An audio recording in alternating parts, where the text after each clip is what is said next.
بسم الله الرحمن الرحيم.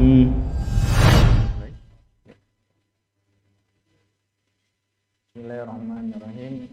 Assalamualaikum warahmatullahi wabarakatuh.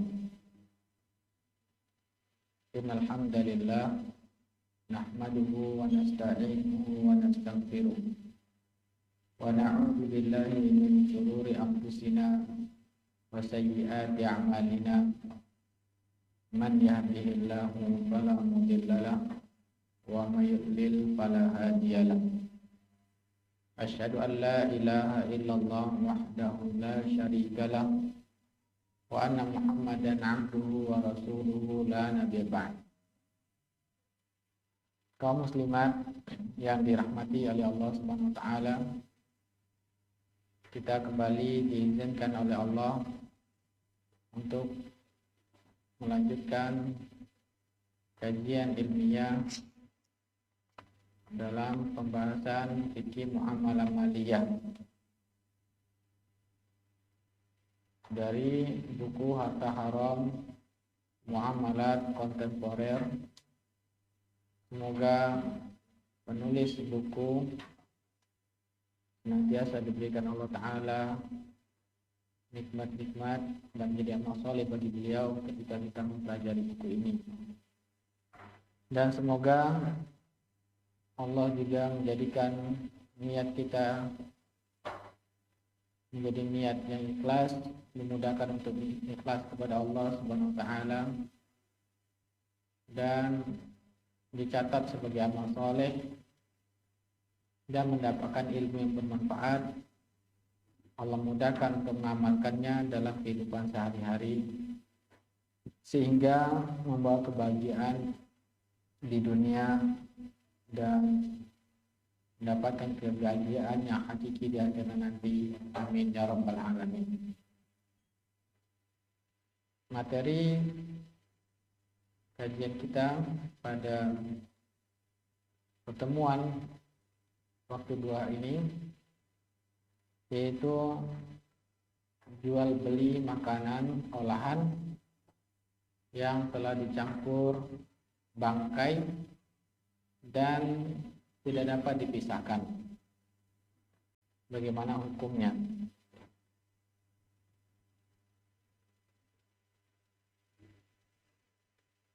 Setiap makanan olahan yang telah dicampurkan padanya bangkai kemudian tidak dapat dipisahkan.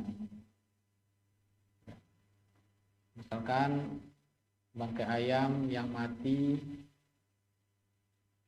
lalu dicampur dengan unsur lain untuk dijadikan pakan ayam, atau contoh yang lain, penjual makanan yang sengaja membeli ayam atau daging yang mati tanpa disembelih karena harganya lebih murah, karena lalu diaduk dan dijadikan bahan campuran makanan olahan. Ini ya, jadi bercampurlah antara yang haram dan yang halal. Kemudian contoh lain, gelatin yang diambil dari kulit dan tulang hewan yang tidak disembelih berdasarkan syariat Islam, lalu gelatin tersebut dicampur ke dalam makanan olahan. Nah, insyaallah juga akan kita bahas hukumnya. Atau contoh yang lain seperti lemak hewan yang diambil dari hewan ternak yang tidak disembelih secara syar'i lalu dijadikan salah satu bahan campuran margarin. Nah, ini juga akan kita bahas nantinya insyaallah. Secara umum ya, benda yang suci tadi ketika dicampur dengan yang najis ini dinamakan dengan mutanajjis, artinya yang tercemar dengan najis. Nah, maka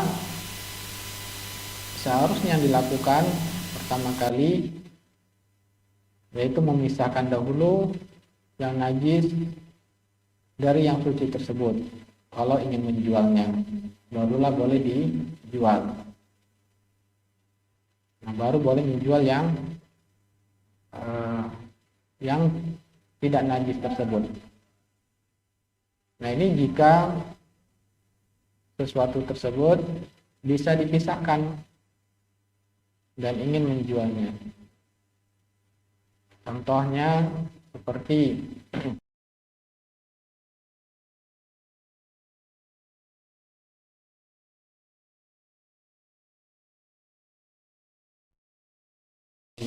benda yang bisa kita bersihkan najisnya. Tapi ini bukan makanan. Tapi maksudnya secara umum ada sesuatu yang terkena najis dan bisa kita pisahkan, barulah boleh kita menjualnya. Contohnya seperti pakaian terkena darah yang banyak, darah yang mengalir. Darah yang mengalir banyak sehingga baju tersebut, pakaian tersebut menjadi bercampur darah.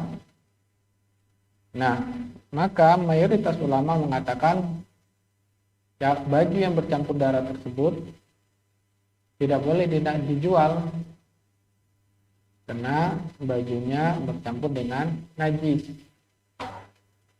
Nah, maka apa yang mesti dilakukan dahulu? Pisahkan dulu antara bajunya dengan darahnya. Dengan cara apa? Dicuci misalkan. Setelah diyakini darahnya sudah terpisah dari bajunya, barulah boleh menjual baju tersebut. Nah, inilah pendapat mayoritas jumhur ulama. Sedangkan Imam Abu Hanifah mengatakan jika barang tersebut bercampur dengan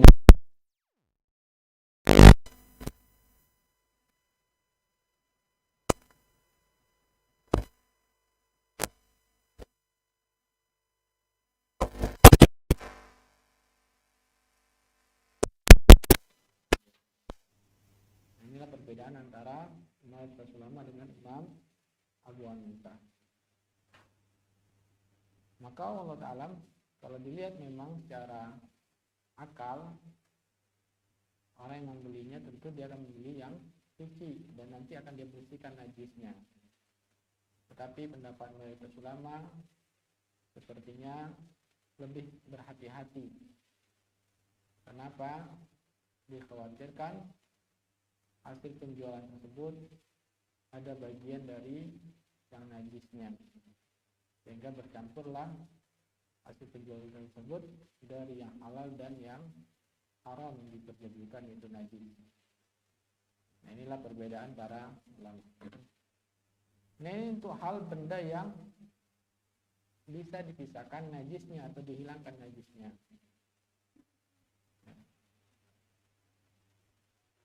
Contoh yang lain, ya, seperti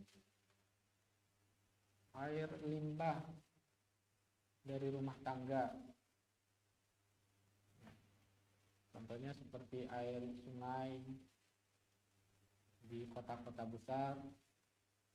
Ini seringnya sudah tercemar dengan limbah rumah tangga seperti buang air kecil di sana di rumah masing-masing, kemudian mengalir ke sungai tersebut. Kemudian juga ada juga yang langsung dari rumah itu kotoran BAB-nya langsung dibuang ke sungai, dan hewan-hewan mati juga dibuang ke sungai, sehingga air sungai tersebut sudah berbau, mengeluarkan bau dan berwarna, berbau, dan ini sudah merubah dari sifat air tersebut. Nah, berarti ada najis yang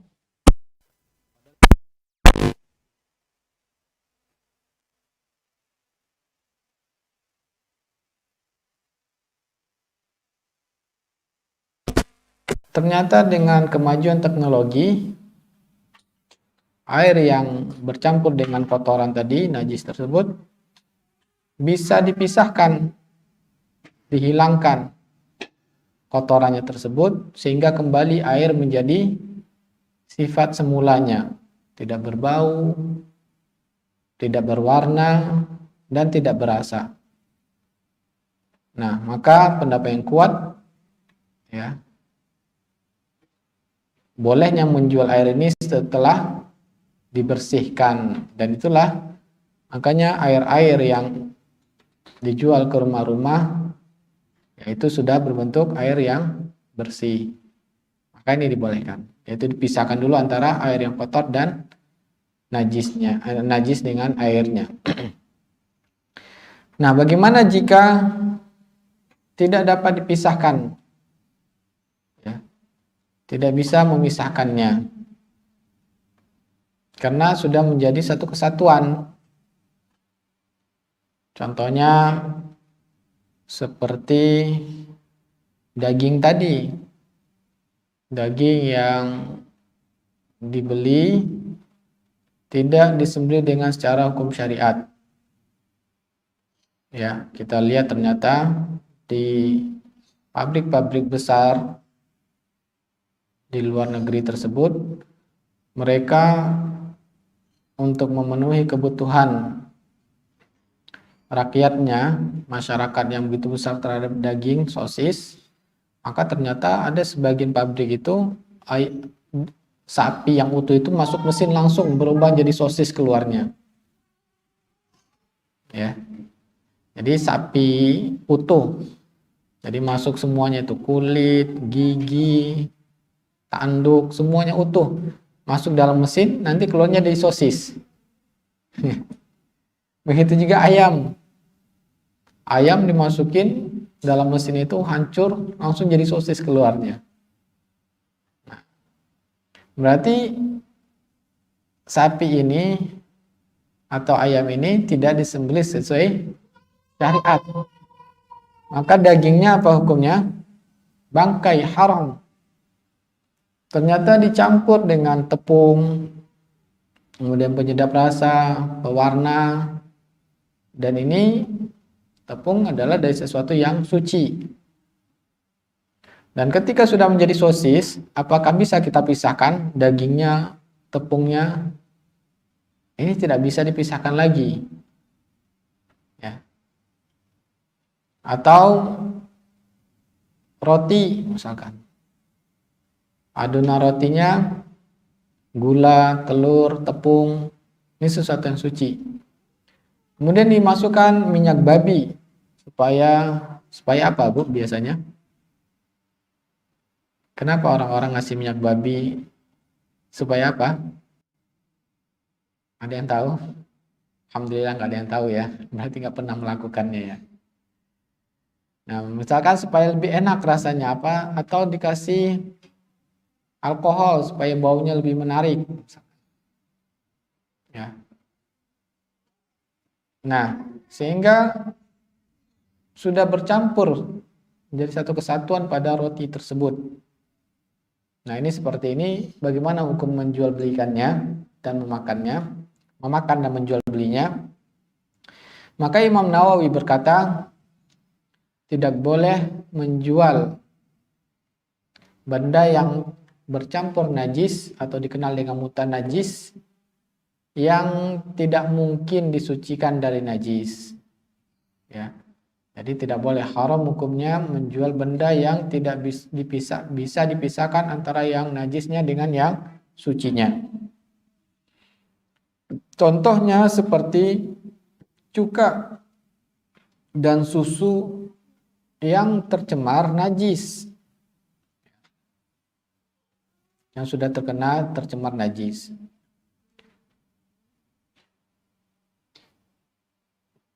Perkataan Imam Nawawi ini dan ulama-ulama yang lainnya berdasarkan keharamannya dari hadis Nabi Shallallahu Alaihi Wasallam yang diriwayatkan oleh Abu Dawud dan Nasai. Derajat hadis ini hasan.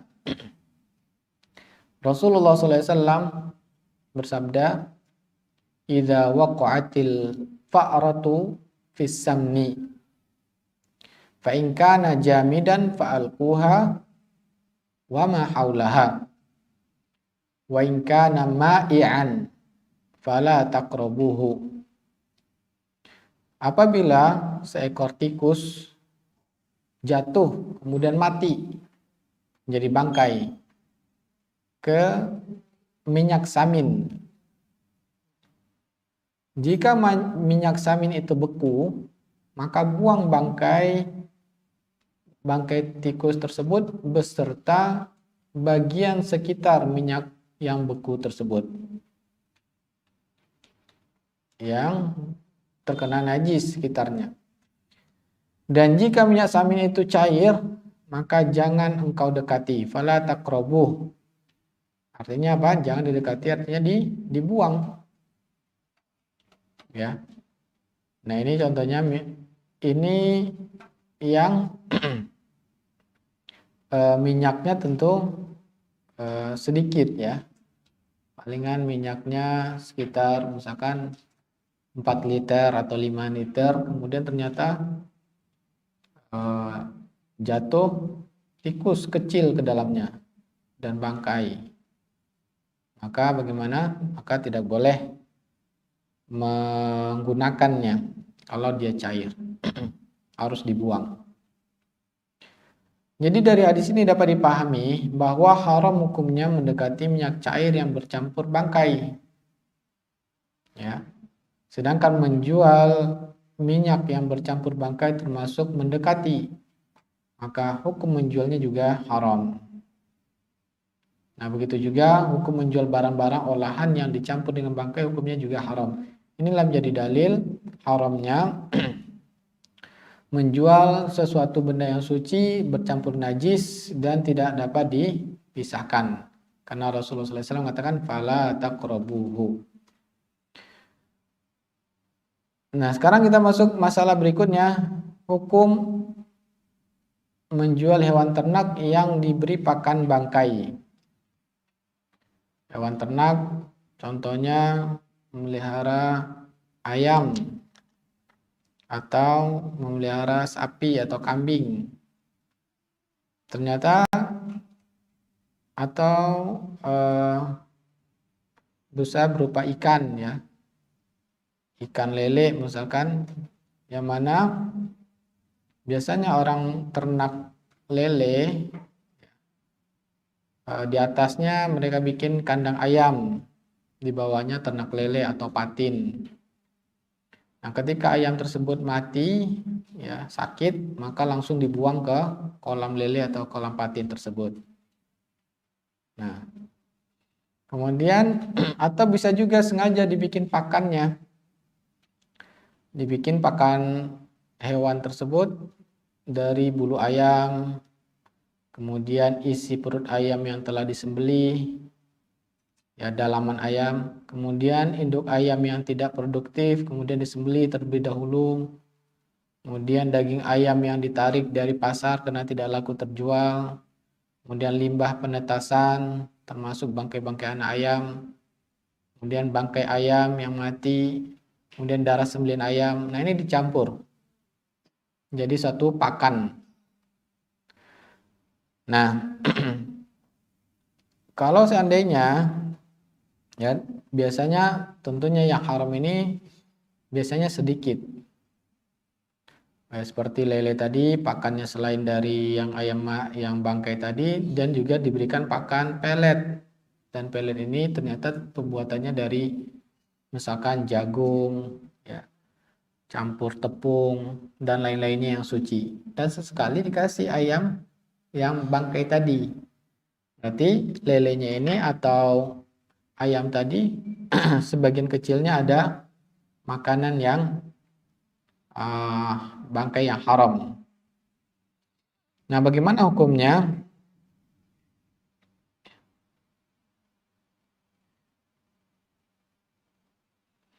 Maka ini sudah pernah kita bahas dahulu, dinamakan dengan ada pembahasan tentang hewan jalalah. Ya. Yang mana jalalah itu sebagian pakannya adalah dari yang najis, atau sebagian besar pakannya adalah berasal dari najis. Dan dahulu kita sudah jelaskan untuk hewan yang sebagian besar pakannya jalalah, najis, sebagian diantaranya mazhab Hambali mengharamkan. Dan sebagian ulama mengatakan dibolehkan dan bahkan mayoritas ulama mengatakan membolehkan, yaitu karena apa? Karena zatnya menjadi zat yang berubah wujud menjadi sesuatu yang suci. Karena bangkai tadi dimakan oleh ayam, sedangkan ayam hukum asalnya adalah suci, boleh dimakan. Jadi yang kita makan adalah ayamnya, daging ayamnya. Maka pendapat yang kuat mengatakan dibolehkan karena ya tidak ada, dikembalikan pada hukum asal makan ayam adalah dibolehkan. Sehingga bangkai tadi sudah berubah menjadi daging ayam. Tetapi para ulama sepakat jika dibersihkan dahulu, maka dia menjadi hewan yang sudah bersih. Maka boleh, sepakat para ulama untuk boleh menjualnya dan memakannya. Cuman yang terjadi perbedaan jika tidak membersihkannya dahulu. Maka mayoritas ulama mengatakan hukumnya tetap boleh karena kembali berubah wujud bangkai tadi sudah menjadi daging. Begitu juga dengan masalah ini. Jadi ayam atau ikan yang diberi makan sesekali yang haram itu, maka dia sudah menjadi daging ikan, daging lele. Ya.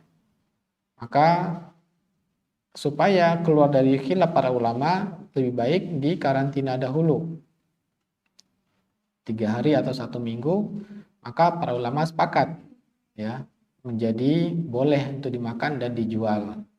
Tapi kalau tidak dikarantina, maka sebagian ulama mengharamkan dan mayoritas ulama membolehkan. Ya.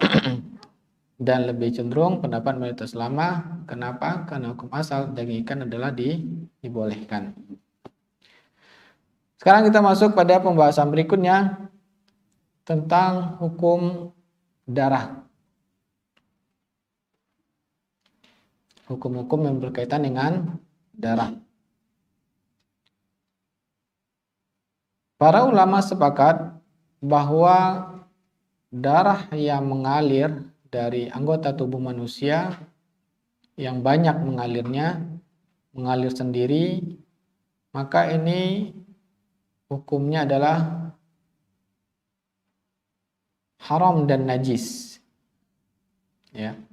Jadi darah itu yang mengalir sendiri banyak dari keluar tubuh dari manusia, maka hukumnya adalah najis dan haram untuk dimakan atau diminum. Ya, tidak boleh meminum darah manusia. Dan haram untuk dijual karena dia najis. Contohnya seperti apa? Darah haid, nifas, mimisan, atau terluka. Begitu juga dengan darah hewan yang keluar akibat terluka atau karena disembelih. Nah, hukumnya sama, ya. Darah hasil sembelihan dari sapi kalau banyak itu adalah najis, harus dibersihkan. Jika misalkan sebagai penjagal di rumah potong sapi misalkan, maka untuk sholat bersihkan dulu badannya dari darah yang mengalir dari tubuh leher sapi tersebut yang kena badan, harus bersihkan dulu kalau ingin sholat. Begitu juga dari bajunya harus dibersihkan atau ganti baju. Dan sah jika digunakan untuk sholat baju yang terkena dari darah penyembelihan hewan karena najis. Ini sepakat para ulama. Adapun darah yang tidak mengalir seperti darah yang tersisa di dalam daging dan urat hewan setelah sembelih, hukumnya halal dan boleh dimakan. Ya. Jadi setelah kita sembelih hewan, ayam misalkan, maka darah yang mengalirnya itulah yang najis. Dan semua itu yang sudah tidak keluar lagi darah mengalirnya, kemudian masih tersisa di daging atau di urat-urat nadi pada ayam tersebut. Dan bahkan ketika kita masak pun, ya, kalau kurang lama masaknya masih ada kayak berwarna merah di daging itu. Ya. Nah, itu halal kita makan. Bahkan kambing supaya enak dagingnya bagaimana, Bu? Jangan dicuci. Ya. Supaya enak dagingnya. Nah, itu halal. Ya. Halal karena darah yang tersisa. Karena yang haram itu darah yang sudah mengalir. Nah, itu yang haram, yang najis. Tapi yang tersisa di daging dan di urat, nah itu halal. Cuman kadang-kadang kita kalau makan yang ada darah itu gimana gitu, Bu, ya. Padahal itu halal, jangan khawatir. Ya. Kesepakatan ulama tersebut dinukil oleh Ibnu Hazmi. Jadi Ibnu Hazmi yang mengatakan kesepakatan tersebut, yaitu para ulama sepakat. Ibnu Hazmi mengatakan para ulama sepakat bahwa darah dalam jumlah besar adalah najis, kecuali darah ikan dan darah hewan yang tidak mengalir dari tubuhnya bila terluka. Ya, jadi kalau ada hewan yang dipotong anggota tubuhnya tidak mengalir darah dari tubuhnya, maka darah tersebut tidak najis. Seperti apa? Ya, hewan-hewan serangga. Serangga ketika terpotong anggota tubuhnya, maka tidak ada darah yang mengalir. Maka darah tersebut tidak najis. Nyamuk, semut, ya. Maka jika kita pukul terkena pakaian, maka tidak najis darahnya tersebut. Ya. Dan para ulama berbeda pendapat tentang berapa batasan banyak yang dianggap najis. Ya. Jadi berbeda pendapatnya pada ukuran sedikitnya. Nah, karena kalau sedikit itu dimaafkan. Ya, dimaafkan. Artinya dimaafkan itu menjadi boleh. Nah, para ulama berbeda pendapat batasannya. Ya. Karena tidak ada nas yang jelas tentang masalah menjelaskan pembatasan tersebut, maka dikembalikan pada ijtihad. Maka apabila sudah dikembalikan pada ijtihad, hasil pemikiran pasti akan berbeda-beda hasil pemikiran tersebut. Juga dinukilkan oleh Imam Nawawi, ia berkata, sesungguhnya darah adalah najis. Hukum najis ini merupakan ijma kaum muslimin. Nah, ijma ini yang kita sebutkan tadi adalah darah yang banyak yang mengalir. Ya. Nah, ada pun darah yang sedikit yang tersisa, misalkan ya, tersisa menempel daripada di pedang atau di luka, tapi yang tidak lagi mengalir di anggota tubuh, tidak lagi mengalir, maka ini dimaafkan. Kenapa? Karena para sahabat dahulu mereka berperang dan pedang mereka ada darah dan tubuh mereka juga ada yang terluka, tapi yang sudah tidak mengalir mereka sholat dalam keadaan demikian. Ya. Nah, ini juga yang menjadi dalil menyebabkan perbedaan para ulama batasan banyak dan sedikitnya. Ijma para ulama tentang najisnya darah yang banyak mengalir ini karena begitu banyaknya dalil yang jelas menjelaskan bahwa darah itu adalah najis atau haram.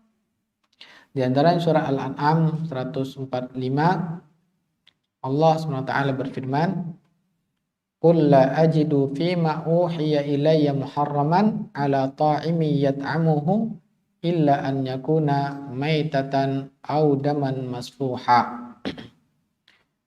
Katakanlah, wahai Muhammad, tiadalah aku peroleh dalam wahyu yang diwahyukan kepadaku sesuatu yang diharamkan bagi orang yang hendak memakannya kecuali kalau makan itu bangkai atau darah yang mengalir. Ya, ayat ini menjelaskan bahwa haram untuk memakan darah. Kemudian dalam surat Al-Baqarah ayat 173 Allah Ta'ala berfirman, Innama harrama alaikumul maitata wad dama. Sesungguhnya Allah hanya mengharamkan bagimu bangkai dan darah. Kemudian juga dalam surat Al-Maidah ayat 3, hurrimat alaikumul maitatu waddamu, diharamkan bagimu bangkai kemudian darah. Dan juga dalam surah An-Nahl ayat 115, innama harrama alaikumul maitata waddama. Nah, begitu banyaknya ayat-ayat yang menjelaskan haramnya darah. Dan sehingga para ulama pun ijma haram untuk dimakan dan ini juga najis. Nah, bagaimana hukum jual beli darah? Maka para ulama telah sepakat bahwa tidak sah menjual darah yang mengalir dari hasil sembelihan. Karena darah tersebut hukumnya najis dan najis tidak sah diperjualbelikan. Contohnya darah-darah yang hasil rumah potong. Nah, itu ternyata ada sebagian tempat dikeringkan, dijemur. Ya, dijemur. Maka jadi seperti hati atau ati ya. Hati. Nah, apa namanya, Bu? Apa? Nah, itu dia. Ya. Nah, sebagian tempat ada itu. Jadi dibekukan, dijual, dijadikan sate atau jadi makanan. Maka ini hukumnya haram. Tidak boleh.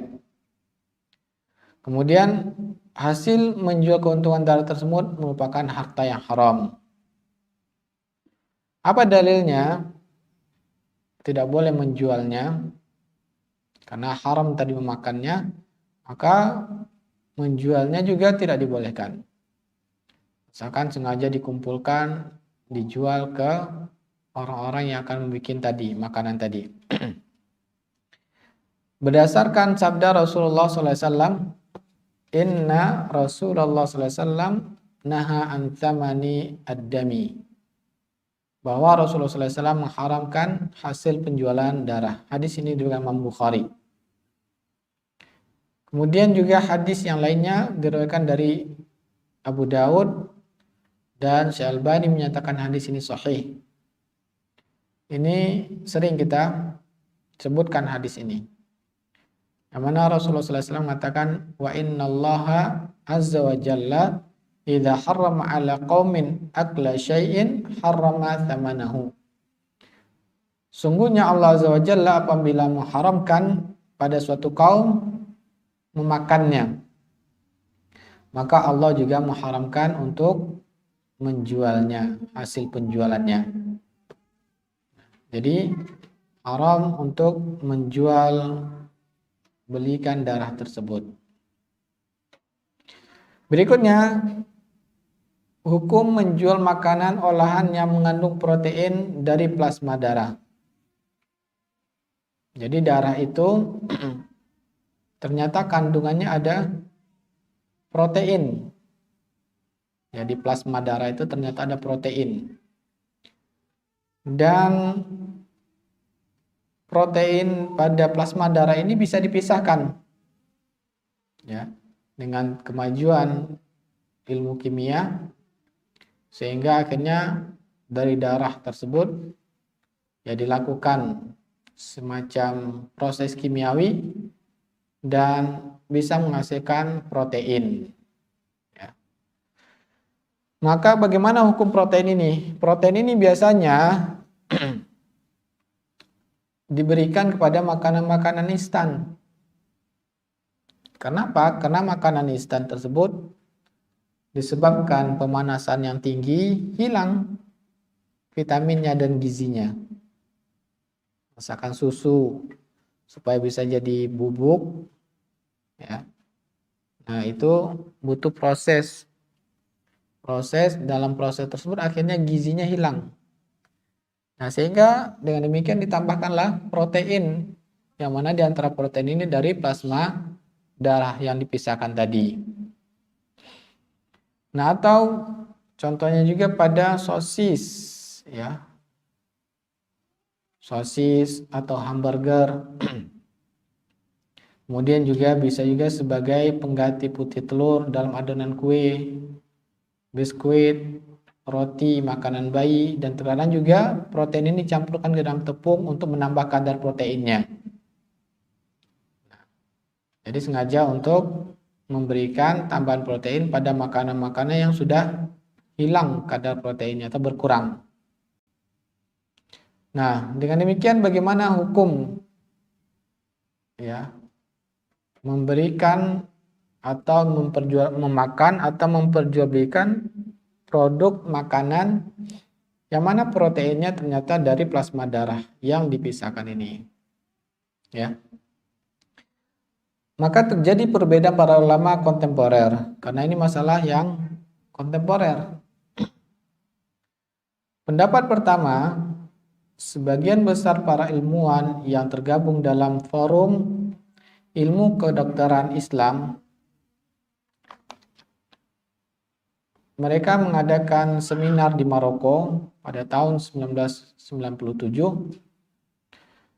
merekomendasikan bahwa protein yang diambil dari plasma darah hukumnya halal. Ya. Sehingga dengan pernyataan rekomendasi dari ilmuwan kedokteran tadi, forum ilmu kedokteran tersebut, maka dengan demikian ya, hukumnya halal makanan-makanan yang dicampur dengan protein yang diambil dari plasma darah tersebut. Nah, pendapat ini dipilih dan dikuatkan oleh Basim Al-Qarafi. Kemudian juga pendapat ini yang dipilih oleh penulis buku An-Nawazil Fit Thaharah, yaitu kontemporer dalam masalah suci. Dia itu ditulis buku ini oleh Basim Al-Qarafi tadi ya. Basim Al-Qarafi. Pendapat yang kedua, pendapat yang menyatakan bahwa haram hukum protein dari plasma darah ini. Ini adalah pendapat para ulama yang tergabung dalam forum ulama fikih. Kemudian juga ahli medis dan juga ahli medis. Jadi para ulama dan ahli medis mereka kemudian melakukan rapat dan mengatakan bahwa plasma darah tersebut haram hukumnya. Dan pendapat yang menyatakan haram ini didukung oleh Dr. Said Salam dan juga ada peneliti yaitu Badriyah Al-Harithi dalam penelitian S2-nya dalam judul bukunya An-Nawazil fil At'imah, yaitu masalah kontemporer dalam masalah makanan. Beliau mengatakan lebih memilih pendapat bahwa haram protein dari plasma darah ini. Apa alasan yang mengharamkan? Dalilnya bahwa tadi sudah jelas. Ini diambil dari darah yang mengalir. Darahnya tersebut diambil dari darah yang mengalir, dikumpulkan dari tempat penyembelihan hewan. Maka tadi sudah kita sebutkan bahwa hukumnya adalah haram. Sedangkan proses pengambilan protein tersebut ya secara kimia tidak menyebabkan munculnya zat baru. Jadi melakukan proses kimiawi di laboratorium itu bukan memunculkan zat baru, tetapi hanya pemisahan protein dari plasma darah. Jadi bukan munculnya zat baru. Contoh yang muncul zat baru itu ya seperti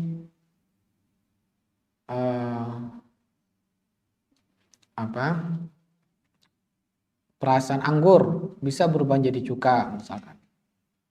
Nah, cuka itu halal. Ya. Atau khamar. Khamar, perasan anggur, khamarnya itu haram, tapi kalau berubah menjadi cuka sendirinya, cukanya menjadi halal. Bisa dipahami? Misalkan dari air beras, sari murni beras. Nah, kalau dia memabukkan, misalkan difermentasi akhirnya memabukkan, maka dia menjadi haram. Tapi bisa dengan sendirinya bisa menjadi cuka. Ya, secara kimiawi juga berubah menjadi cuka. Cuka itu adalah sesuatu yang halal. Nah, inilah pendapat yang membolehkan, ya, mengatakan bahwa protein yang didapatkan dari plasma darah tersebut yaitu munculnya dengan proses kimiawi, muncul zat baru yaitu protein, dan protein itu hukumnya adalah halal. Ini pendapat yang mengatakan halal. Tapi yang mengatakan haram bahwa itu bukan munculnya zat baru, tetapi hanya memisahkan dari yang haram. Protein ini memisahkan dari yang haram, tetapi zatnya adalah zat dari yang haram. Mana darah mengalir tersebut haram, kemudian kita pisahkan protein dari yang haram ini, maka protein ini muncul dari yang haram. Ya. Sehingga apa? Allah Ta'ala di sini mana pendapat yang kita pilih? Apakah dia halal atau haram? Nah, kita yakin bahwa sesuatu yang kita yakini, darah yang mengalir itu adalah hukumnya haram. Karena begitu banyak dalil yang tadi kita sebutkan bahwa haramnya memakan darah. Kemudian kita ragu apakah ini zat baru atau hanya memisahkan dari yang haram. Ya, karena kenapa ragu? Ternyata ada dua pendapat para ulama, peneliti. Nah, bagaimana sikap kita? Maka sikap kita al-yakinu la yuzalu bisyakki. Sesuatu yang kita yakin tidak bisa dihapuskan atau dihilangkan oleh sesuatu yang ragu. Nah, kita yakin bahwa tadi darah yang mengalir adalah haram. Maka kita harus memastikan dulu bahwa ini betul-betul zat baru, bukan pemisahan dari yang haram saja. Dan ternyata kita tidak yakin. Kenapa tidak yakin? Ternyata berbeda peneliti. Peneliti berbeda. Maka ini ragu. Maka ya, pendapat yang kuat kembali pada hukum asalnya, yaitu apa? Haram darah yang mengalir tersebut. Ya, maka plasma darah menurut pendapat yang kuat dari para ulama protein dari plasma darah itu hukumnya haram. Dengan demikian tidak boleh kita mengambil protein dari plasma darah. Kalau kita tahu maka haram kita membelinya dan haram memakannya. Nah, kemudian bagaimana hukum jual beli darah manusia? Ya. Karena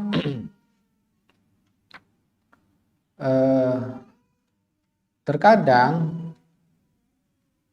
kita butuh darah disebabkan untuk perawatan dalam suatu penyakit sehingga membutuhkan darah. Misalkan dalam operasi karena banyak mengeluarkan darah akhirnya butuh darah. Nah, ternyata ada sebagian orang yang dia tidak mau mendonasikan, memberikan darahnya secara cuma-cuma. Nah, akhirnya kita hanya bisa dengan cara membeli dari orang tersebut atau dari suatu tempat, membeli. Ya. Memang dijual. Nah, bagaimana hukumnya? Maka pada hukum asalnya tadi kita sudah tahu bahwa tidak boleh menjual belikan darah. Di antaranya juga diperkuat oleh beberapa lembaga fatwa resmi seperti Dewan Fatwa Kerajaan Arab Saudi, kemudian Dewan Fatwa Al-Azhar, kemudian kumpulan para ulama fikih dunia yang diadakan oleh Rabita Alam Islami.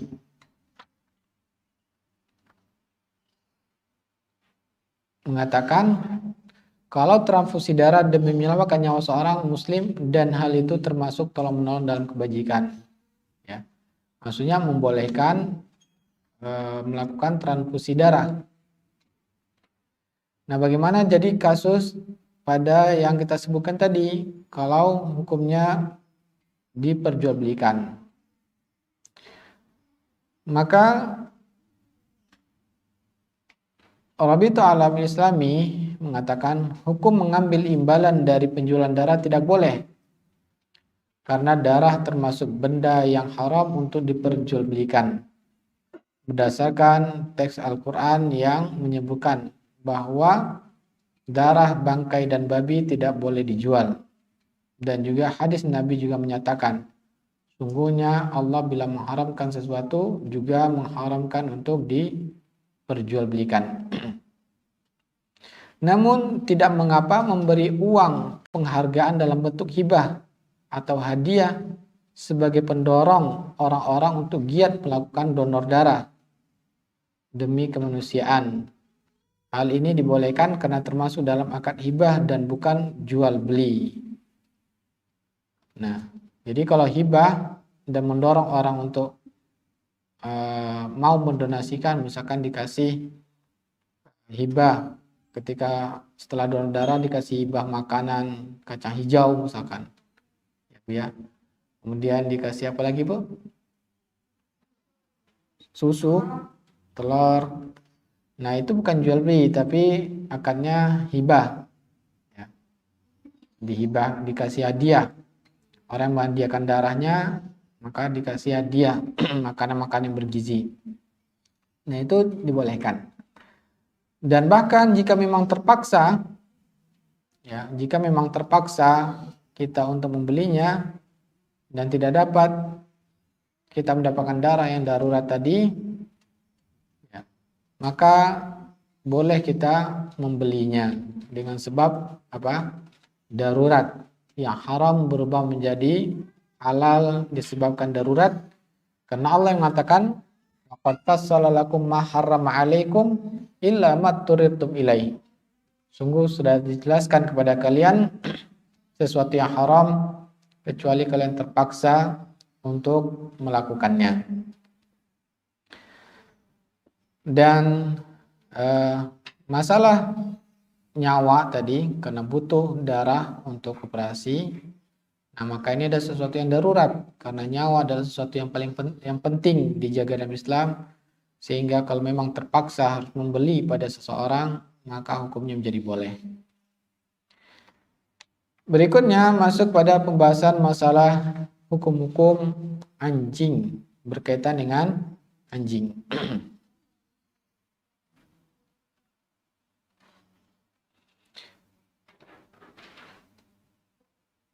Bagaimana dengan pembahasan pertama adalah hukum jasad anjing, apakah najis atau tidak? Ya, tubuh anjing itu najis atau tidak? Ketika kita bersentuhan dengan anjing itu bersentuhan najis atau tidak? Maka terjadi perbedaan para ulama. Pendapat pertama, mayoritas para ulama mengatakan bahwa tubuh anjing adalah najis. Ini adalah pendapat Hanafi, Syafi'i, dan Hambali. Dalilnya apa? Dalilnya berdasarkan sabda Nabi Shallallahu Alaihi Wasallam yang diriwayatkan oleh Imam Muslim, yang mana Rasulullah SAW mengatakan, tahuru ina'i ahadikum idza walaghal kalbu fi an yaksilahu sab'a marratin. Apabila seekor anjing menjilati atau memasukkan lidahnya ke dalam bejana kalian yang berisi air, hendaklah ia mensucikan bejana tersebut dengan cara membasuhnya sebanyak 7 kali. Yang pertama, basuhan pertama yaitu dengan campuran air dan tanah. Nah, bagaimana berdalil dengan ucapan Nabi ini? Yang mana ucapan Nabi ini menjelaskan yaitu hukum jilatan anjing pada bejana yang ada air. Jadi anjing itu minum di bejana kita. Maka bagaimana bekas tempat yang dijilatin anjing? Hukumnya di dalam Islam ini najis mughalazah. Najis yang besar, yang berat, sehingga membersihkannya harus dicuci dengan 7 kali. Yang pertama dengan campuran air dan tanah. Nah, jadi harus pakai air dan tanah. Ternyata secara ilmiah terbukti bahwa dengan sabun pun bakteri yang keluar dari air ludah anjing tersebut, dari jilatannya tersebut, itu tidak mati, tetapi hanya bisa dibersihkan dengan apa? Campuran air dan tanah. Nah, ini bagaimana ya Allah betul-betul menjaga kita dari bahaya-bahaya, ya. Dan ini baru kita ketahui dengan baru sekarang, padahal Nabi mengucapkannya dulu 14 abad yang lalu. Menunjukkan bagaimana syariat Islam ini tujuannya untuk menjaga kita. Ya, apabila betul-betul kita jalankan syariat Islam ini secara utuh, maka pasti kita akan selamat di dunia dan di akhirat. Tapi sebaliknya, ketika kita tidak jalankan, pasti membahayakan kita di dunia dan di akhirat. Terkadang syariat Islam itu ada yang kita ketahui alasannya, sebabnya, dan terkadang kita tidak mengetahuinya. Ya. Nah, ini pun dalam masalah ini baru ketahui sekarang, pada setelah 14 abad lamanya. Nah, menunjukkan ya bahwa bagian yang terjaga di mulut pada anjing ini dan mulutnya. Bagian yang terjaga dari anjing ini adalah bagian mulutnya. Sehingga dengan demikian bagian yang lainnya pun menjadi najis. Ya. Kalaulah bagian mulutnya najis, maka bagian tubuhnya juga menjadi najis, lebih najis lagi. Nah, inilah pendapat mayoritas ulama. Maka apabila bersentuhan dengan anjing, maka ini adalah hukumnya najis. Kemudian pendapat yang kedua mengatakan bahwa tubuh anjing tidak najis. Ya. Ini adalah pendapat mazhab Maliki. Bagaimana berdalil Imam Malik bahwa tubuh anjing tidak najis? Berdasarkan firman Allah Ta'ala surah Al-Maidah ayat 4. Allah mengatakan, fakulu mimma amsakna alaikum. Maka makanlah dari apa yang ditangkap oleh anjing buruan untukmu. Nah, misalkan kita buru hewan, ya, hewan liar, kita ingin makan dagingnya. Di antara sarana untuk mendapatkan buruan tersebut menggunakan anjing. Maka kita lepaskan anjing tersebut, baca bismillah, dan dia pun berburu, ya. Berburu dan dia menggigit buruan tersebut. Dan Allah mengatakan apa? Makanlah hasil buruan yang ditangkap oleh anjing. Hasil buruan anjing tersebut. Dan anjing ini ternyata ada cara-caranya dilatih oleh pelatih anjing buruan tersebut, sehingga ya ada cara-cara khususnya bagaimana cara menggigit dan segala macam. Maka Imam Malik mengatakan bahwa dari ayat ini menjelaskan Allah memerintahkan untuk memakan hasil gigitan anjing. Tidak ada perintah untuk membersihkan, mensucikan buruan tersebut. Dengan demikian, maka anjing itu tidak najis. Ya, tidak najis. Maka mayoritas ulama menanggapi bahwa ayat ini umum, yaitu umum bahwa halal hukumnya memakan buruan hasil gigitan anjing. Tapi bagaimana caranya untuk ingin kalau memakannya? Maka dikhususkan dengan hadis Nabi sallallahu alaihi wasallam tadi, yaitu apa? Tuhuru ina'i hadikum, apabila anjing menjilati maka bersihkan dahulu. Maka mayoritas ulama mengatakan bahwa ayat ini umum dikhususkan oleh hadis Nabi, yaitu adanya perintah untuk membersihkan dahulu dari gigitan anjing atau jilatan anjing. Maka pendapat yang kuat adalah pendapat yang dipilih, yaitu mengamalkan kedua dalil Quran dan dalil ucapan Nabi. Ada perintah khusus dari Nabi untuk mensucikan dahulu bekas jilatan anjing, apalagi gigitan anjing. Wallahu ta'ala alam. Sekarang bagaimana hukum berlanjutnya, yaitu memelihara anjing. Nah, ini banyak ya. Banyak orang-orang memelihara anjing di rumahnya. Padahal terkadang adalah orang Muslim. Bahkan anjing itu harus dibawa jalan-jalan. Tapi anak istrinya nggak pernah dibawa jalan kayaknya ya. Anjingnya khawatir stres katanya. Sehingga dibawa jalan-jalan komplek. Kalau enggak nanti dia malah stres. Anak istrinya dibiarkan aja stres kayaknya Bu ya. Nah, ini sebetulnya bagaimana hukumnya dalam Islam memelihara anjing. Ternyata ada hukumnya di dalam Islam. Rasulullah SAW sudah menjelaskan. Bagaimana hadis yang diriwayatkan oleh Imam Muslim. Rasulullah SAW mengatakan, "Man ittakhadha kalban illa kalba zar'in aw ghanamin aw saydin yankusu min ajrihi kulla yawmin qiratun." Barang siapa yang memelihara anjing kecuali, nah dikecualikan. Barang siapa memelihara anjing, maka akan dipotong, akan dihapuskan, dikurangi setiap hari pahalanya 1 qirot. Ya. Jadi Nabi mengumumkan bahwa seluruh memelihara anjing itu akan dikurangi pahalanya setiap hari 1 qirot. Nah, kemudian baru Nabi mengkhususkan kecuali, yaitu anjing untuk menjaga kebun. Nah, anjing menjaga kebun itu tidak di pemukiman. Ya.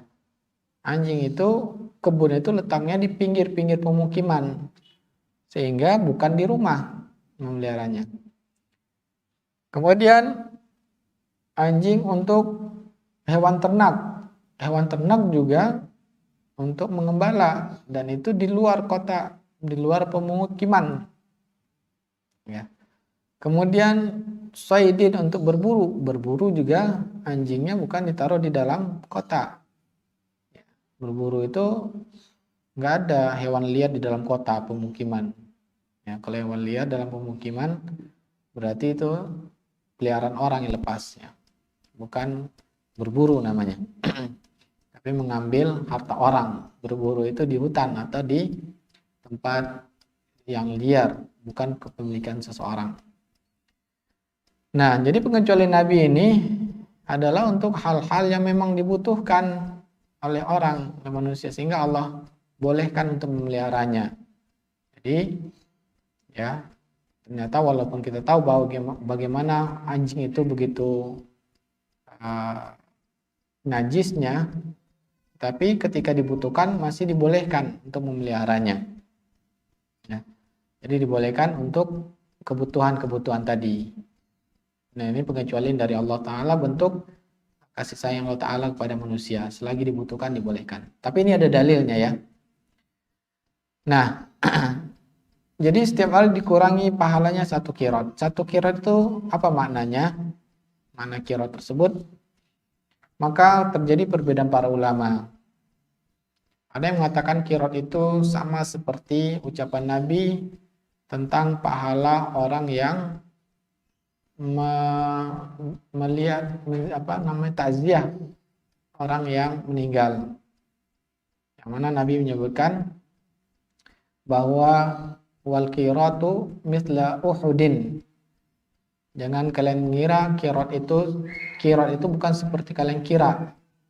Satu kirot itu adalah seperti gunung Uhud. Ya. Nabi menjelaskan bahwa pahala orang yang datang melihat dimandikan, kemudian mensolati dan diantarkan ke pemakaman, pekuburan, maka mendapatkan 2 kirot. Maka Nabi menjelaskan bahwa wal kirot itu satu kirotnya itu seperti gunung Uhud. Ya, karena kirot itu sebetulnya berat yang sangat ringan secara bahasa. Ya, kurang dari 1 gram kalau nggak salah. Kirot itu, nah ini ada.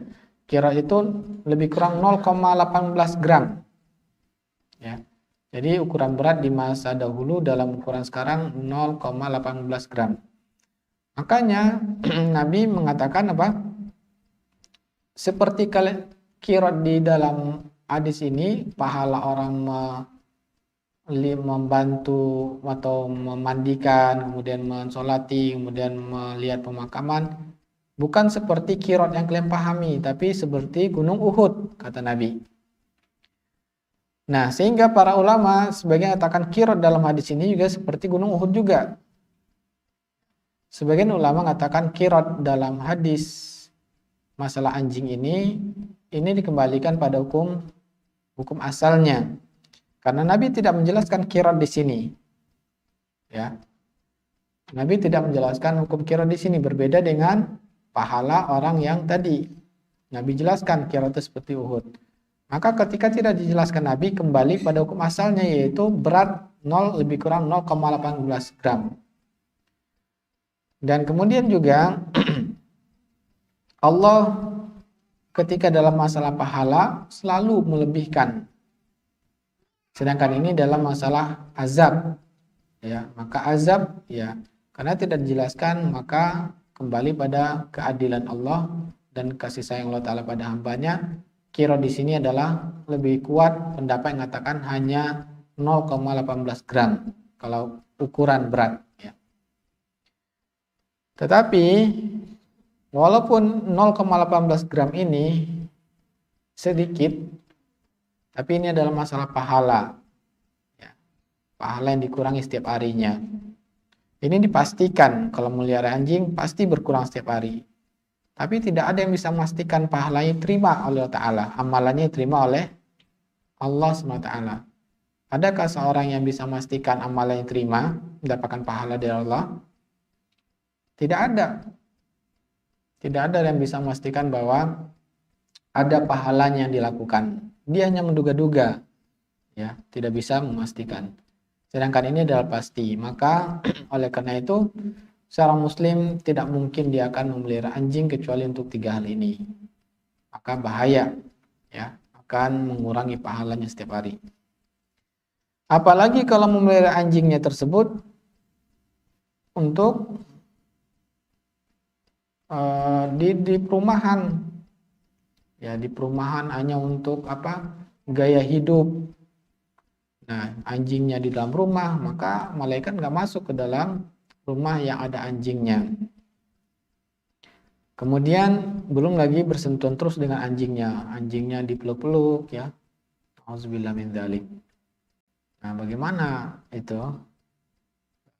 Dia membersihkan, belum lagi jilatannya di mana-mana, maka dia harus membersihkan, ya. Perabotannya itu dengan air dan tanah terus, semuanya harus apapun yang dijilatin anjing, maka dia harus tempat tidurnya, kursinya harus dia dibersihkan dengan tanah dan air, ya.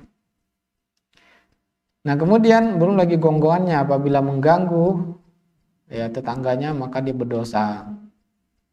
Dan Rasulullah SAW mengatakan apa? La yadkhulul jannata man la yatman jaru bawa'iqahu. Tidak masuk surga orang yang tetangganya terganggu dengan perbuatannya. Ya.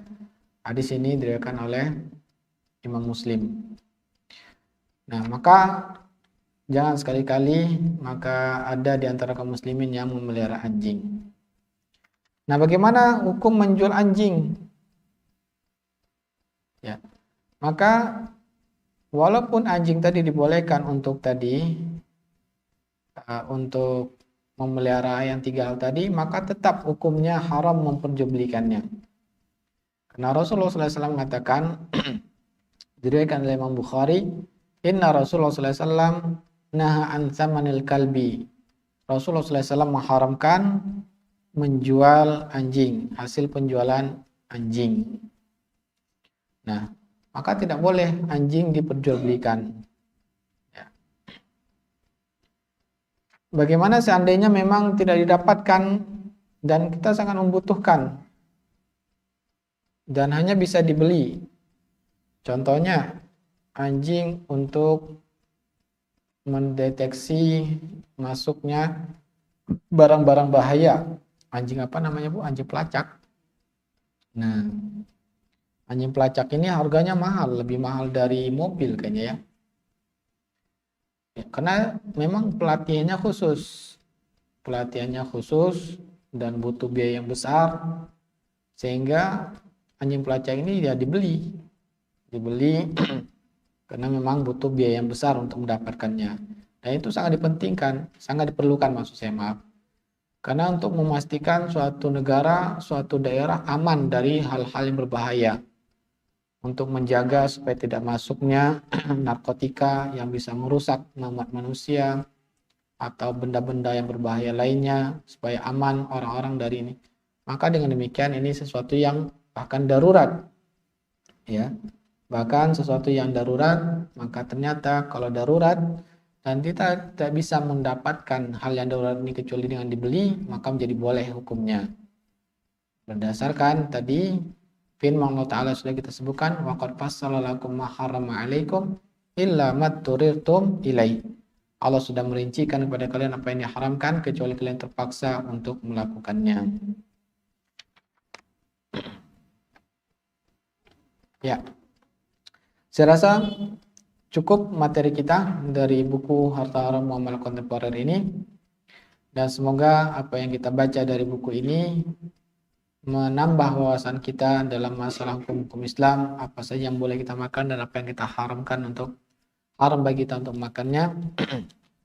Dan semoga Allah mudahkan kita untuk mengamalkannya dalam kehidupan sehari-hari.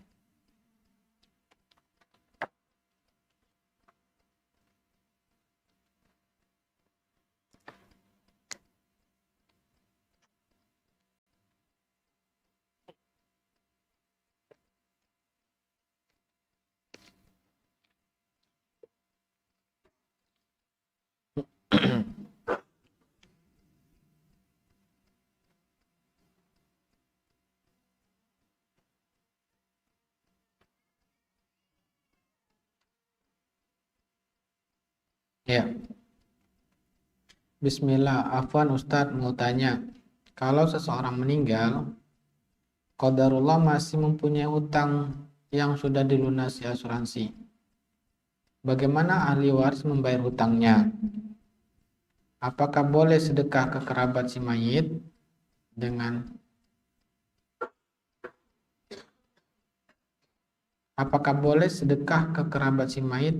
niat membayar hutang yang sudah ditanggung asuransi tersebut? Saya nggak paham pertanyaannya.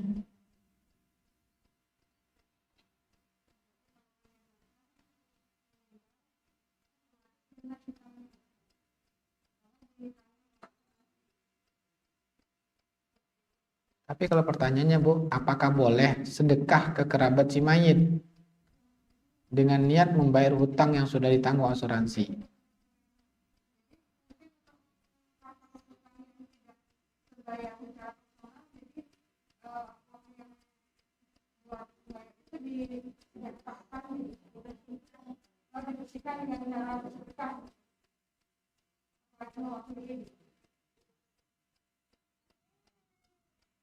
Yang membayarnya siapa? Ahli warisnya.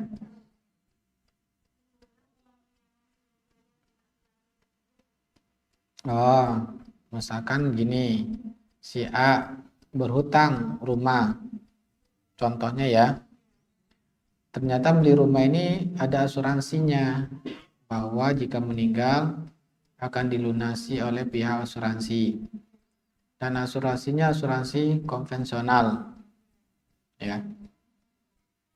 Maka kemudian yang membeli rumah ini pun membayar premi, ya, membayar premi, dia membayar preminya itu, Bu, membayar preminya dan qadarullah kemudian meninggal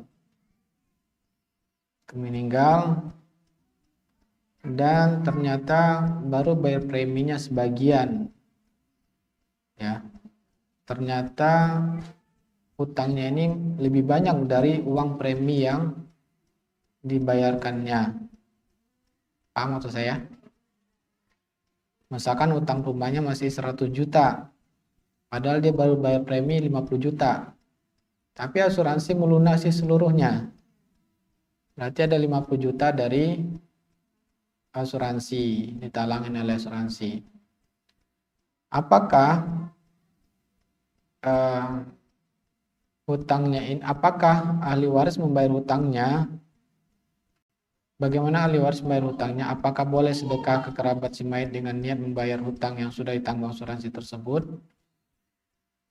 Maka Allah Ta'ala, ya, kalau pertanyaannya ahli waris harus membayar hutang separuhnya, maka dia harus tahu dulu, mengetahui dulu berapa sebetulnya yang haram dari asuransi tersebut, ya, untuk memastikan bahwa hutangnya tersebut dilunasi dengan cara yang halal dan ahli warisnya mampu untuk membayar sisanya tersebut.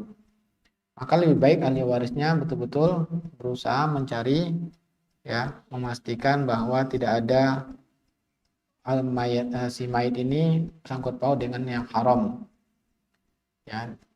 Maka ahli warisnya yang menanggung sebagian yang haram tersebut, dan bisa kemudian pertanyaan berikutnya, membayar hutang yang sudah ditanggung asuransi. Boleh sedekah ke kerabat si mayit,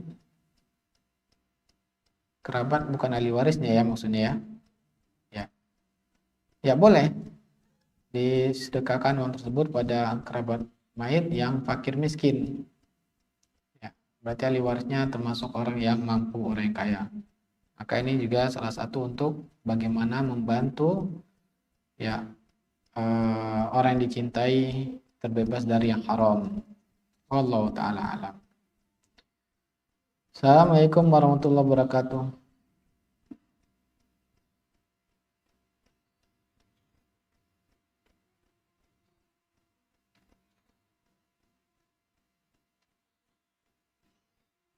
Ya. Assalamualaikum warahmatullahi wabarakatuh. Afwan Ustadz, mau bertanya tentang pembelian kapling tapi dengan sistem seperti KPR. KPR ini apa? Kredit pemilikan rumah. Tapi kok kapling? Kapling itu kayaknya kalau kapling tanah bukan KPR kayaknya ya. KPR juga namanya, Bu.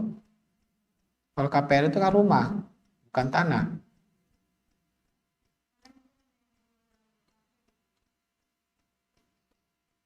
Maksudnya tanahnya. Tapi kalau kreditnya itu kan rumah, pemilikan rumah, bukan pemilikan tanah. Paham maksud saya? Nah, kredit. Nah, ini pertanyaannya ini, kredit Ustadz ya, bukan KPR. Kalau KPR itu pembiayaan pembelian rumah, bukan pembelian kapling tanah. Kayaknya nggak bisa KPR. Kalau alam, Pak saya aja yang nggak tahu istilah ya. Tapi saya menganggapnya istilah ini nggak nyambung dengan pertanyaan. Tapi dengan sistem seperti KPR, karena uang kami belum mencukupi, karena harga tanah yang sangat mahal di Cikarang. Yang menjadi pertanyaan saya, apakah boleh KPR syariah dan lembaga keuangan syariah apa saja yang bisa KPR non riba? Nah, lebih tepatnya pertanyaan, bolehkah dengan cara mencicil atau kredit? Ya. Dan bagaimana cara pembiayaan yang kita membayarnya secara mencicil, karena mampunya dengan mencicil. Jazakallahu khair. Iya, boleh. Ya, karena di antara salah satu bentuk jual beli yang mana hukumnya dibolehkan, yaitu dinamakan bai'ut taksid, jual beli dengan cara dicicil atau kredit. Maka ada syarat-syarat yang harus dipenuhi untuk supaya kredit ini dibolehkan. Di antara syarat-syaratnya, pertama, yang menjual, nah ini catat Bu ya, yang menjual barang itu adalah pemilik. Jadi pastikan dulu yang si penjual itu menjual barang, bukan menyerahkan uang. Ya. Jadi dia tidak menyerahkan uang, tapi menyerahkan barang. Maksudnya apa? Kalau lembaga keuangan, maka dia beli dulu tanah tersebut dari pemiliknya. Setelah dia beli dan dia kuasai, baru boleh dia menjual kredit. Jadi kontrak kita dengan bank tersebut setelah bank memiliki barang dari penjual pertama.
Pindah kepemilikan dari bank pada kita.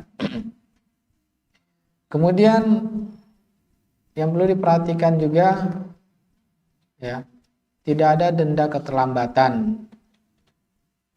Tidak boleh ada denda keterlambatan. Mungkin ini 3 hal yang sering terjadi di lapangan yang perlu kita waspada dalam masalah jual beli kredit ini. Jadi kita tidak nerima uang, tapi kita nerima surat-surat. Kalau tanah berarti surat-suratnya, dan langsung kita yang atas nama kita mengurus surat-surat itu menjadi SAM. Kita wakilkan pada notaris. Jadi kita tanda tangan notaris untuk mengurus SAM kita. Wallahu ta'ala. Ustadz,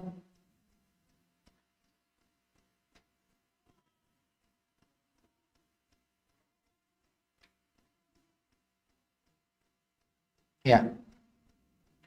Nah, ini bagus pertanyaannya, Ustadz. Izin bertanya mengenai plasma darah yang dicampur pada bahan makanan yaitu burger atau sosis. Bagaimana mengetahui bahwa sosis dan burger tersebut mengandung plasma darah? Jika kita ingin berhati-hati tidak mengonsumsi plasma darah, protein dari plasma darah. Ya, bagaimana mengetahuinya? Maka cara paling mudah untuk mengetahuinya, lihat saja label MUI-nya, Bu. Ya, kita sebagai orang awam tidak mengetahui, jelas kita tahu bahwa ada protein itu ternyata dari plasma darah. Maka sudah, kita cukup lihat label MUI-nya. Kalau ada label MUI-nya, insya Allah berarti MUI yang kita jadikan standar kita dan ya tanda halalnya. Karena kita tidak bisa menelitinya. Maka sementara bisa kita menggunakan yang sudah ada Arab bekerja, itu MUI. Wallahu ta'ala. Ya.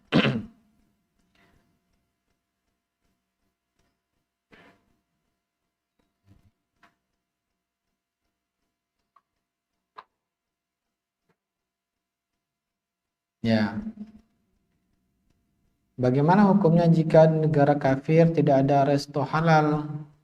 Kita makan seafood, ikan maksudnya, atau telur yang bercampur masakan dengan daging sapi, ayam yang menyembelihnya tidak membaca basmalah, baca bismillah. Nah, jadi tempat masak itu bercampur, memasak babi, masak ayam, masak ikan di satu nampan. Nah, kalau dengan demikian dan dia tidak dicucinya, tidak boleh kita makan itu. Ya, kalau dia tidak mencuci dulu tempat masaknya, maka tidak boleh kita makannya. Wallahu ta'ala. Tapi kalau kita tahu dia setiap masak cuci dulu, maka boleh kita makannya ya. Bismillah Ustaz.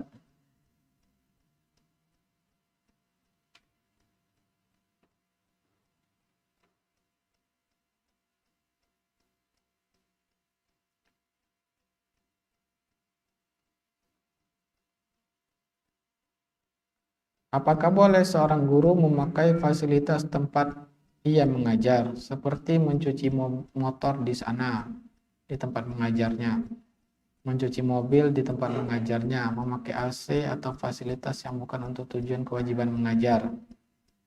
Ya, maka hukum asalnya, ya ini tidak boleh, karena fasilitas tempat mengajar tersebut adalah untuk digunakan sebagai sarana prasarana mengajar saja. Nah, maka ya kalau hanya hukum asalnya tidak boleh. Tapi kalau seandainya pihak yang berwenang atas tempat mengajar ini dia mengizinkan, maka menjadi boleh. Dia mengizinkan, misalkan melihat pertimbangan sehingga boleh ini memakai AC, maksudnya lagi nggak ngajar pakai AC, maksudnya mencuci mobil, air dari tempat mengajar tersebut, ya maka butuh izin dari orang yang mendapat amanah untuk mengelola tempat mengajar tersebut. Kalau tidak, maka menjadi haram hukumnya.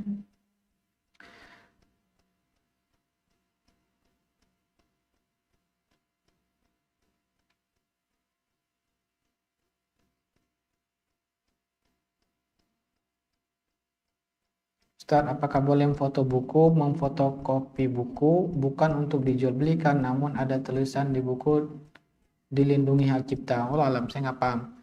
Hak cipta ini yang dilindunginya untuk menjual atau untuk dipakai? Nah, saya rasa ada lengkap di sana, Bu ya, tentang undang-undang hak cipta ini. Kita baca, kita lihat detailnya yang dilindungi itu apanya. Apakah yang dilindungi itu untuk dijual lagi kepada orang lain? Apakah boleh hanya untuk kebutuhan misalkan satu lembar difotokopi termasuk juga? Nah, ini saya tidak tahu rincian undang-undang tentang hak cipta ini ya. Saya tidak bisa jawabnya sekarang. Bolehkah menggunakan software bajakan? Tentu tidak boleh. Haram hukumnya.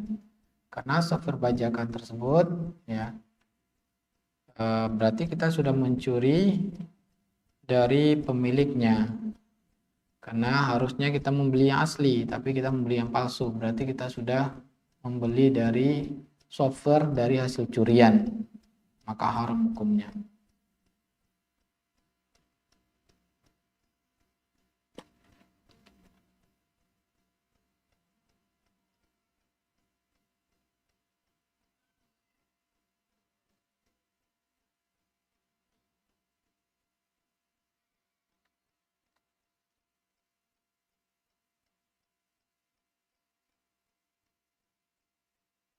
Ya, nah ini bagus pertanyaannya. Jadi menampung air di ember dan kemudian ada anjing yang menjilati ember tersebut atau minum di ember yang kita nampung air tersebut. Apakah air di ember tersebut jadi najis? Iya. Kalau embernya isi airnya kurang dari 2 kula. Ya. Dua kula itu pernah kita jelasin. Lupa saya di sini, Allah alam. Nanti insya Allah di lain waktu kita jelaskan berapa dua kula itu. Kalau kurang dari dua kula maka airnya menjadi najis. Apakah harus dibuang?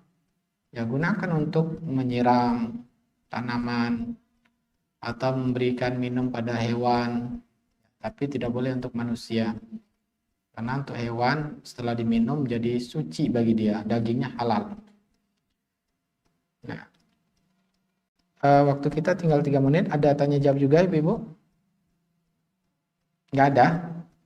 Maksud saya bertanya nggak ada kuis? Baik, kita lanjutkan lagi pertanyaannya.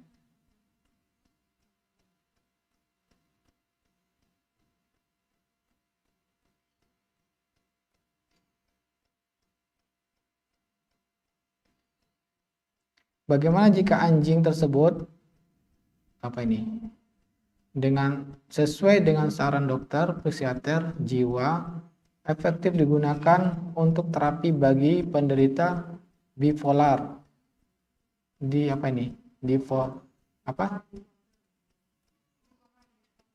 apa itu Bu?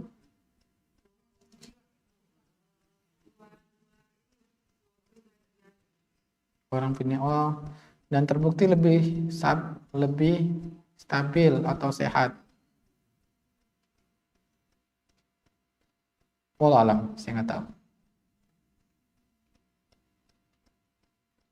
Apa mana kontemporer? Kontemporer itu maksudnya yang ada di zaman sekarang. Ya. Nah, memang di dalam buku ini judul umumnya kontemporer, tapi masalah-masalahnya ada juga yang sudah dibahas di zaman dahulu. Ya.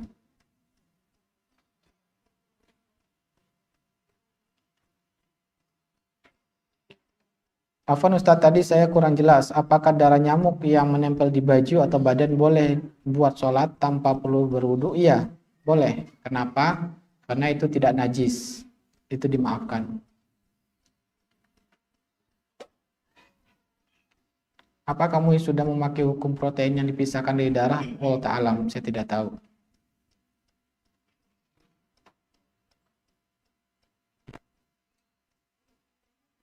Ya. Nah, terakhir, apa hukum memakan makanan atau hadiah yang dibelikan saudara yang saya tahu di tempat kerjanya kemungkinan bisa mendapat uang suap?